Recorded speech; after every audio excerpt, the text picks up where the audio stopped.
onígbèsè mi personally 56 bags non-stop ní ọ̀ di ìjẹ́dógún tó wá sí ṣọ́ọ̀bù mi wọ́n kó 64 bags wọ́n tún wọlé ní wọ́n tún kó ọjà bí 80 bags wọ́n tún sọ gbogbo wa di onígbèsè àríwá ọkọ̀ lọ́wọ́. àwọn custom náà wá láti Kwari náà ti ń wá òru náà dẹ̀ ń wá. àyìnà ìyọ́ ní custom Ogun State as a whole. Now the custom dey buy handyman every day by day. Na Lapewa Yana Barak. How dey buy 100 bag, 50 bag. Nkaiba last yesterday night help almost 50 bag.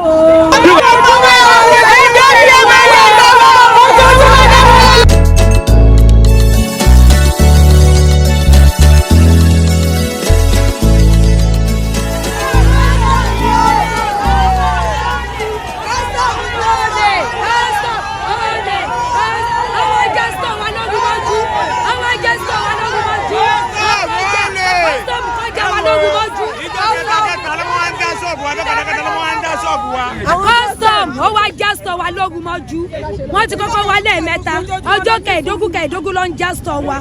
wọ́n ti sọ wá tó ní gbèsè ọjà láfẹ́ wa wọ́n ti sọ mí tó ní gbèsè mi personally non-stop ní ọ̀. èmi ló di ìjẹ́dógún tó wá sí ṣọ́ọ̀bù mi wọ́n custom wọ́n lè já àwọn oní red flag yẹn wọ́n jáde wọ́n kó 64 bags wọ́n tún wá lẹ́ni wọ́n tún kó ọjà bí 80 bags mọ́júmọ́ wọ́n tún sọ gbogbo wa di onígbèsè àrí ọ̀pọ̀ lọ́wọ́ wọn ẹjọ́ lórí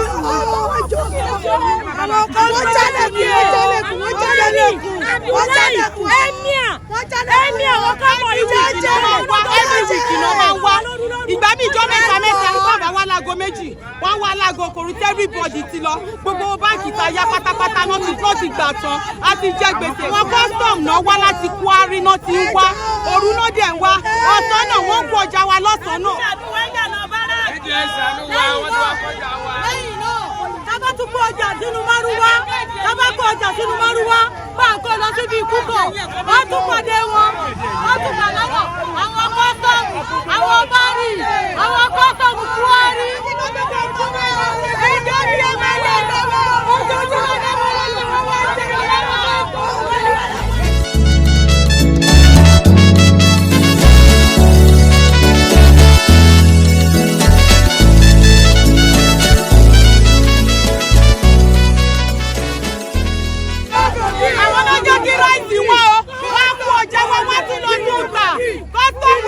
wọ́n ní ká má bàa jáde ká má gbọ́ àdókò ká má bàa ṣaṣẹ́wó ká lè bàa níbi tọ́jú àwọn ọmọ ẹ̀hún la ṣe ń ṣiṣẹ́ ogbó owó sábà ń pọ̀ báyìí kọ́sọ̀mù ló ń gbà.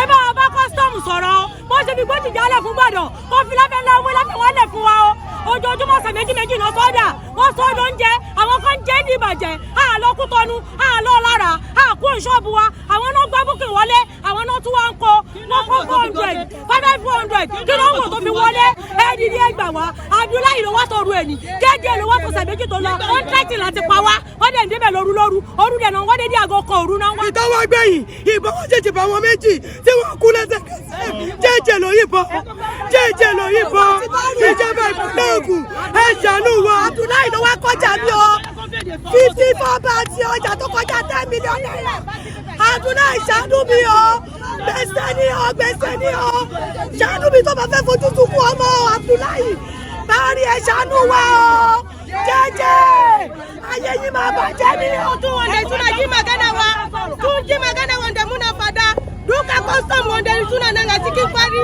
sun jo sun poke wana shop duka shinkafa wọn dẹ̀ wọn náà nga cikin kasuwa sun riga sun koshe duka kan shinkafa wọn dẹ̀ náà nga cikin kasuwa mutum magana ku taimaka mu tun riga kun kama tun kashe duka mata wọn dẹ̀ tún náà nga cikin kasuwa ku taimaka mu.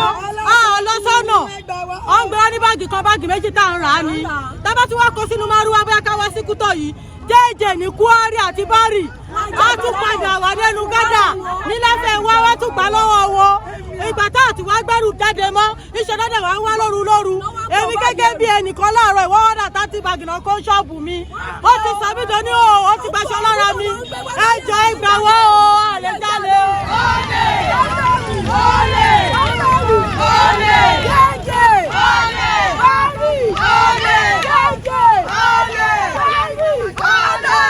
àyìnà ìyọ́ ní custom Ogun State as a whole.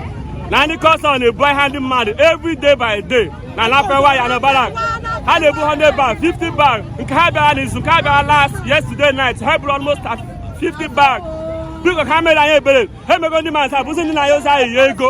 Kana aga kuton. Ana aga this thing. And I'm doing I go by Lapewa. Oh Lapewa kind of na so help go everything. Only kind of Susana, who's all kind of because Ogun State government, because Ogun State. Ọlọ́run tún Nàìjíríà ṣe débi pé tí èèyàn bá gbé nǹkan kan bí ta wáyé gbogbo nǹkan yẹn máa wù ni. Kí ló wá dé kí lu ìwà rí báyìí? Kí ló dé tẹ̀ ní wá rárá? Kí èèyàn máa rówó tọ́jú ìyàwó àtọmọ mọ́? Kó yẹ pé èèyàn ń gun ọ̀kadà, èèyàn kàn ń gun ọ̀kadà lójoojúmọ́, owó la ó ṣe la fowó jẹun.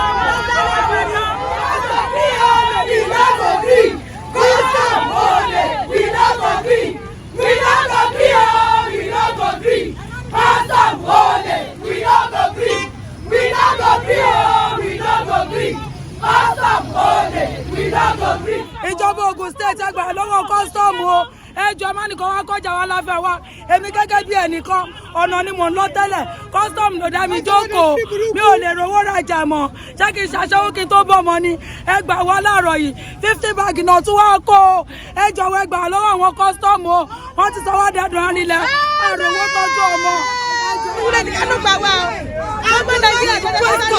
You know what is going on. After when we pay duty, after that, he will still come to this place and bungle shop and market again. For what? For what? Isn't that the one that collected the money from there? He collected money. He later come to this place. He bungle shop every blessed night. That is what he normally do. Please help us to question him. What is the problem? What is the problem? What is going on? Please. Is this happening or not? Why are we suffering like this for Abeokuta?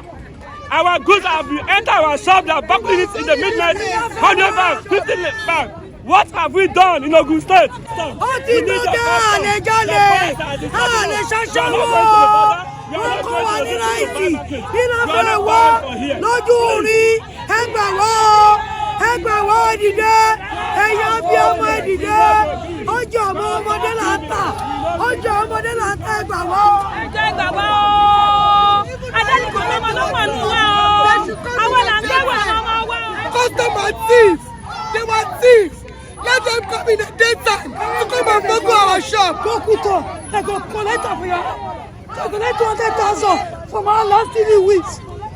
Last 3 weeks, 200,000. Cost of collect from our for road. They go Kuto. Ìjọba Ogun State, ẹ má yẹ kí custom kọ́ sàn ọmọ adóde, ẹ má yẹ kí custom sàn ọmọ adáṣẹ́wò, àbí nígbà tá a bá rówó sọmọ onídìdàkudà, ẹ ṣàánú wa ìjọba Ogun State. Ẹ wo, to round everything up, à ń bẹ àwọn custom, ẹ mọ̀ pé tí obìnrin bá bẹ̀rẹ̀ ogun obìnrin ò kì í tán o, à lọ sọ́nà o, ṣọ́ọ̀bù wa la kọjá sí aago kan òru, ní Láfẹ́ wa níyànà barak, kó lọ fi ewé agbẹ́jẹ́mọ́wọ́ o. Ojoojúmọ́ náà wá kó ọjà tó wá kó lánàá is 104 bags náà wá kó lánàá mọ́jú àsùnmọ́jú ká abẹ́ àwọn custom controller ni kó má gba ọjà kankan mọ́ wọ́n dẹ̀ ṣe ń gbà à ń bẹ controller nítorí Ọlọ́run kọjọ kó máa wá nǹkan ṣe sí o controller àwọn ọmọ ẹ̀yẹ ló ṣiṣẹ́ bí o ó lè nà já o ẹ ṣe mi ò ní nǹkan tí mo fẹ́ sọ jù yẹn lọ.